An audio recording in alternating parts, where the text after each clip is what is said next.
যারা সরকারি চাকরির জন্য চেষ্টা করছো তাদের জন্য অত্যন্ত সুখবর, কারণ রেলওয়ে রিক্রুটমেন্ট বোর্ড নিয়ে এসেছে আবারও কিছু ভ্যাকেন্সি, যার লাস্ট ডেট কিন্তু 14ই আগস্ট।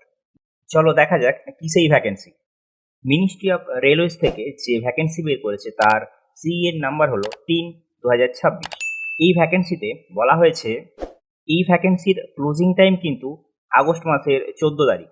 অবশ্যই কিন্তু তোমাদেরকে তার আগে অ্যাপ্লাই করতে হবে, কিন্তু last date for application fee payment অর্থাৎ ফি পেমেন্টের জন্য কিন্তু তোমরা সানডে অর্থাৎ 16 তারিখ পর্যন্ত 16ই আগস্ট পর্যন্ত টাইম কিন্তু পেয়ে যাবে। ডেট ফর মডিফিকেশন উইন্ডো অর্থাৎ তোমাদের যদি কিছু ভুল হয়ে থাকে তাহলে কিন্তু তোমরা 17 তারিখ থেকে 26 তারিখ পর্যন্ত মডিফিকেশনগুলো কিন্তু তোমরা করতে পারবে। তবে মনে রাখবে, details filled in create an account form and chosen RRB can not be modified. অর্থাৎ তোমরা যখন অ্যাকাউন্টটা ক্রিয়েট করার সময় অর্থাৎ তোমাদের ফিল আপ করার সময় একটা অ্যাকাউন্ট ক্রিয়েট করতে হবে, সেই সময় তোমরা যে ডিটেলসগুলো দেবে সেগুলো কিন্তু আর কোনোরূপভাবেই মডিফাইড করা যাবে না।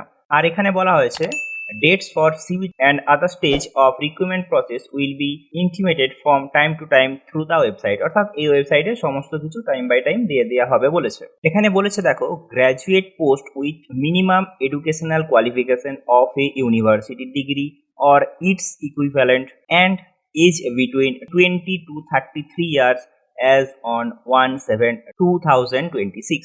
অর্থাৎ যে কেউ গ্র্যাজুয়েট করেছো তার কতটা মার্কস আছে সেটা কিন্তু ম্যাটার করছে না, মিনিমাম এডুকেশনাল কোয়ালিফিকেশন অর্থাৎ শুধুমাত্র গ্র্যাজুয়েট হলেই হবে, সাথে আইটিআই বা কোনো ডিগ্রিও কিন্তু লাগছে না। এছাড়া ওর সমতুল্য যে ডিগ্রিগুলো হয় সেগুলো করলেও কিন্তু পাবে, কিন্তু তোমাদের বয়স হতে হবে 20 থেকে 33 বছরের মধ্যে।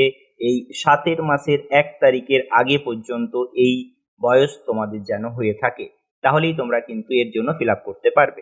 পোস্টের নাম হলো সেকশন কন্ট্রোলার, অর্থাৎ ওই রেলের যে সেকশনগুলো হয়ে থাকে সেখানে তোমাদেরকে কিন্তু কন্ট্রোলার হিসাবে নিয়োগ করা হবে, যেখানে তোমাদের ইনিশিয়াল পেমেন্ট থাকবে 35,400 টাকা। অর্থাৎ এই বেতনে কিন্তু তোমাদের নিয়োগ করা হবে। এরপর তোমাদের বেতন অবশ্যই ইনক্রিজ করা হবে, 6th পে কমিশন হিসাবে যেভাবে ইনক্রিজ হয় সেভাবেই। মেডিকেল স্ট্যান্ডার্ড A2 এর মধ্যে তোমরা কিন্তু পেয়ে যাবে। এখানে বলে যে প্রেসক্রাইব এজ তোমাদের 20 থেকে 33 ইয়ার, যেটা একটু বললাম। আর এখানে টোটাল ভ্যাকেন্সি কিন্তু 119। টোটাল ভ্যাকেন্সি আবারও বলি 119। 119টা ভ্যাকেন্সি কিন্তু কম নয়। এই 119 ভ্যাকেন্সিতে সেকশন কন্ট্রোলার হিসাবে কিন্তু তোমাদের নিয়োগ হতে চলেছে। এখানে কিন্তু মনে রাখবে, যাদের 14/8/2026 এই ডেটের ক্যান্ডিডেট যারা ওয়েট করছো তাদের ফাইনাল রেজাল্টের জন্য, তারা কিন্তু এর জন্য এলিজেবল হবে না, তো তারা কিন্তু এখানে ফিল আপ করবে না, তাদের ফর্ম কিন্তু সাবমিশন হবে না। তোমরা যারা ফিল আপ করবে তারা অবশ্যই দেখে রাখো স্টেজ অফ এক্সাম কি কি আছে। বলছে there shall be single stage computer based test CBT, অর্থাৎ সিবিটি টেস্ট একটা হবে যেখানে তোমাদেরকে কিন্তু উত্তীর্ণ হতে হবে। তারপর followed by computer based aptitude test CBAT test একটা হবে, যেটা সিবিটি টেস্ট উত্তীর্ণ হওয়ার পর হবে।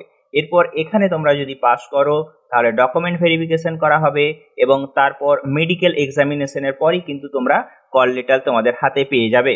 তোমাদের সিবিটি টেস্টে অবশ্যই 70% মার্ক কিন্তু আনতে হবে, এবং সিবিএটি টেস্টের জন্য তোমাদের 30% মার্কস অবশ্যই পেতে হবে, তবেই তোমরা কিন্তু মেরিট লিস্টে চান্স পাবে।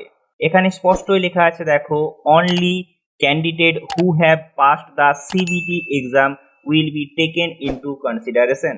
অর্থাৎ তোমাদেরকে কিন্তু সিবিটি টেস্ট পাস করার পর সিবিএটি টেস্ট অবশ্যই পাস করতে হবে, এবং এখানে কিন্তু নেগেটিভ মার্কিংও আছে 1/3, অর্থাৎ 3টে ভুলের জন্য 1 নাম্বার কিন্তু তোমাদের এখানে কাটা হবে। যারা এসসি ও এসটি ক্যান্ডিডেট আছো তাদের কিন্তু যে পরীক্ষার এক্সামিনেশন দিতে যাওয়ার জন্য ট্রেন টিকিট কাটতে হবে সেটা কিন্তু ফ্রি অফ কস্ট হবে তোমাদের। তার জন্য কি এসসি এবং এসটি ক্যান্ডিডেট যারা আছো তাদেরকে কাস্ট সার্টিফিকেটটা কিন্তু দেখাতে হবে।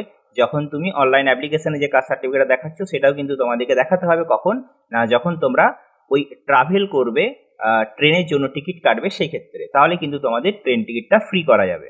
এখানে এজ লিমিট তোমরা দেখে নাও, আমাদের এজ এখানে বলেছে 20 থেকে 33, অর্থাৎ যারা জেনারেল এবং ইডাব্লিউএস ক্যাটাগরির মধ্যে পড়ো তাদের ডেট অফ বার্থ হতে হবে কিন্তু 2/7/1993, এর আগে কিন্তু ডেট অফ বার্থ হলে হবে না। ওবিসি এবং নন ক্রিমি লেয়ারের জন্য তারা কিন্তু তাদের যে কাস্টের জন্য ছাড় পাও সেই ছাড় হিসাবে 2/7/1919 পর্যন্ত, এবং এসসি এসটি যেভাবে ছাড় পাও সেই অনুযায়ী 2/7/1988 এর মধ্যেই কিন্তু তোমাদের যদি ডেট অফ বার্থ হয়ে থাকে তাহলেই তোমরা কিন্তু অ্যাপ্লাই করতে পারবে। এখানে তোমরা দেখে নিতে পারো কার কতটা এজ ছাড় আছে, রিল্যাক্সেশন আছে, যেটা আমাদের সাধারণত প্রত্যেকটা কেন্দ্রীয় সরকারি এক্সামে আমরা দেখে থাকি। ওবিসির জন্য সেই 3 ইয়ার্স, এসসি এসটির জন্য 5 ইয়ার্স। এটা তোমরা একটা চোখ বুলিয়ে নিতে পারো। এখানে এক্সামিনেশন ফি রাখা হয়েছে 500 টাকা, যেখানে কিন্তু তোমরা 400 টাকা তোমাদের ব্যাংক অ্যাকাউন্টে রিফান্ড পেয়ে যাবে যখন অন অ্যাপিয়ারিং ইন সিবিটি, অর্থাৎ সিবিটি টেস্ট দেওয়ার পর। মেয়েদের জন্য, যারা ট্রান্সজেন্ডার আছো বা এক্স সার্ভিসম্যান ক্যান্ডিডেট যারা আছো, এছাড়া এসসি এসটি এর মধ্যে যারা পড়ছো, তারা কিন্তু তাদের ফি দিতে হবে 250 টাকা, যেখানে তোমরা 250 টাকায় রিফান্ড পেয়ে যাবে ওই একই ব্যাপার অ্যাপিয়ারিং ইন সিবিটি টেস্টে বসার পর। পেমেন্ট করার সময় তোমরা ডেবিট কার্ড, ক্রেডিট কার্ড অথবা ইউ সাপেক্ষেও এই পেমেন্টটা তোমরা করতে পারো। এখানে আরেকবার দেখে নিতে পারো রিক্রুটমেন্ট প্রসেসে কি কি বললাম। এখানে প্রথমে single stage computer based test, একটা সিবিটি টেস্ট হবে, তারপর সিবিএটি টেস্ট হবে এবং ডকুমেন্ট ভেরিফিকেশন হবে এবং মেডিকেল এক্সামিনেশন হবে। তারপর কিন্তু তোমরা তোমাদের কল লেটার হাতে পেয়ে যাবে। সিবিটি টেস্টের জন্য তোমাদের ডিউরেশন দেওয়া থাকবে 120 মিনিট, অর্থাৎ 2 ঘন্টা তোমরা কিন্তু সিবিটি টেস্টের জন্য টাইম পাবে। টোটাল কোশ্চেন থাকবে 100টা। There will be negative marking 1/3 mark, যেটা তোমাদের বললাম 3টা ভুলের জন্য কিন্তু একটা নাম্বার কাটা যাবে। এই সিবিটি টেস্ট কিন্তু মাল্টিপল শিফটে কিন্তু হয়ে থাকবে। তোমাদের সিবিটি টেস্টের জন্য যে সিলেবাস আছে সেটা হচ্ছে, দেখো, অ্যানালিটিক্যাল অ্যান্ড ম্যাথমেটিক্যাল ক্যাপাসিটি, যারা ম্যাথের জন্য ভালো বা ম্যাথের প্রিপারেশন নাও, সেখানে কিন্তু 60 নাম্বার থাকছে, অর্থাৎ 60টা কোশ্চেন থাকছে। লজিক্যাল ক্যাপাসিটি হচ্ছে এখানে 20 থাকছে, 20-র জন্য 20 নাম্বার, যেহেতু প্রত্যেকটা 1 নাম্বারের কিন্তু কোশ্চেন থাকবে। এবং মেন্টাল রিজনিং থাকবে 20, অর্থাৎ যারা ম্যাথে ভালো বা রিজনিং করতে পারো ভালো, তারা কিন্তু এখানে অবশ্যই একটা পজিটিভ পয়েন্ট পেয়ে যাবে, কারণ শুধুমাত্র এই টাইপেরই কোশ্চেন তোমাদের দেওয়া থাকছে এই ডকুমেন্টে। তাহলে আর দেরি কিসে, তোমরা তাড়াতাড়ি আরআরবির যে অফিসিয়াল ওয়েবসাইট আছে সেখানে গিয়ে ক্রিয়েট অ্যান অ্যাকাউন্ট করে ফেলো, এবং ক্রিয়েট অ্যান অ্যাকাউন্ট করার পর তোমরা এই পোস্টের জন্য যাবতীয় ডকুমেন্টসগুলো লাগছে সেগুলো আপলোড করে তোমরা তোমাদের আবেদনপত্র সাবমিট করে দাও। এই টাইপের আরও সরকারি চাকরির তথ্য সবার আগে পাওয়ার জন্য জানার পথে চ্যানেলকে সাবস্ক্রাইব করে দাও এবং পাশে থাকা বেল আইকনকে প্রেস করে দাও। তোমাদের আরও কিছু তথ্য যদি জানার থাকে অবশ্যই আমাকে কমেন্ট সেকশনে জানাতে পারো।